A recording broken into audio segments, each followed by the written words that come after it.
Well, can you tell me something about your interest in Australian, or in dance and in Australian traditional dance? Well, my general interest in dance came from some years' association with the Borovansky Ballet, and then, as well as classical dance, I learned quite a lot about international folk dances of other countries, and from that I developed an interest in thinking, what were the dances of Australia? What did they do in earlier days? And started investigating that. What did you find out? Well, found out that last century in particular, dance was one of the most popular forms of recreation for all members of the population, and everyone learned to dance as a normal part of growing up, and it was a much bigger part of life than it is now. And then started going into as much as I could find in written material about that, but we were also very fortunate to get a contact in a district called Narrell in northeastern Victoria, where these traditions were still alive and well, and they still did quite a lot of the very old dances that had dropped out elsewhere. So that gave us quite a good idea. We were able to build up a picture of what the Australian dance tradition was. What else can you tell me about these dances that we were looking at yesterday, for instance? Well, there were sort of, in a way, two types. The folk-style dances, which were done, the earliest settlers, particularly from Great Britain, brought the dances out with them, and they were done in the early days. And then there was this new fashion of dancing, came in that century.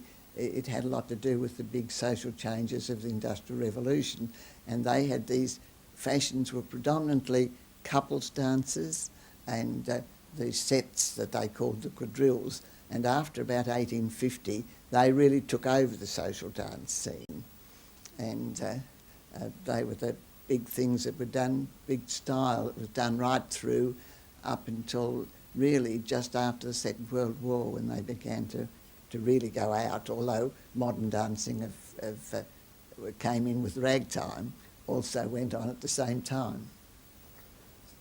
And these traditions lasted a lot longer in the bush, of course, than they did in the city. Just tell me about that again, mate. Right from the beginning. No, just the business about the city versus the bush. Well, with the new ragtime music, that introduced a new style of dancing, which we now call modern dancing, and with the new rhythms. But you did get the older style of dancing lasted in the country a lot longer, often in the form of what was called 50-50 dance, where you had a mixture of the two. But some places still did quite a few of the very old dances. What is it about dancing that really attracts you? Why your interest? What's it about it? Well, it's I think moving to music is a fundamental thing. I mean, you've only got to see most children, when they hear music, they'll start jigging about, and it was a very big part. I mean, we've got one of the best examples in our Aboriginal people, where dance it was very much a part of everyday life, and so that it seems to be a normal thing that human beings do. And in terms of learning these dances, relatively easy, or? Well, not so much the ones from last century, because as you know now, often you find young people can't do things like waltzing and the sort of dances that it's important to get the steps right. You've got to sort of move in the right direction, or you'll trip over your partner, and you have to learn that. And that was part of life last century. Either your mother or somebody in the family taught you, or even quite small little bush towns would often have someone who taught dancing and taught music too, so that it really was a big part of life then. But it has gone out of fashion a lot. And are we missing something by not having dance as such an important part of our lives? Well, I think we are, and because it's sort of a bit inhibiting if you're not able to get up and express yourself by moving to music and enjoying that that sort of rhythm. Can you tell me that again, but this time start off with something like, I think, not being able to dance, or the fact that we don't have dance anymore. So you start it like a statement that I can cut. Right. Well, today, sort of dance is a everyday part of life.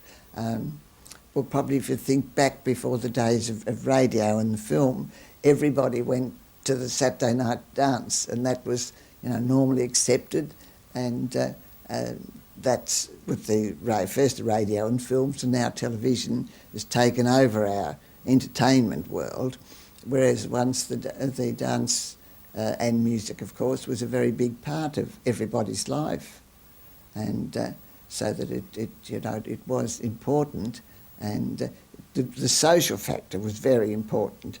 People, particularly in the bush, the dance was the thing often when you met all the neighbours. You're too busy normally with the farm work to do much socialising otherwise, but you did go to the local hops whenever they were on.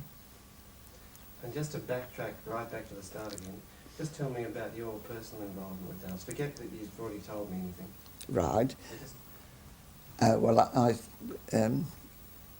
I was some years associated with the Borovansky Ballet, and in that, as well as the classical dance, they were very strong on international folk dance. So I had a general training in the sort of dancing that people had done in other countries, and that's how I got interested in going into what Australia might have done. And I belonged to the Bush, what was then the Victorian Bush Music Club, and I started for them doing some research into what our dances were, and I went first into printed material, but it was difficult because they didn't often tell you. They just say that they had all these dances and all these accounts of what the ladies wore and what they had for supper, but they didn't always tell you exactly what they danced, and that was quite hard work to get any details of the names of the dances and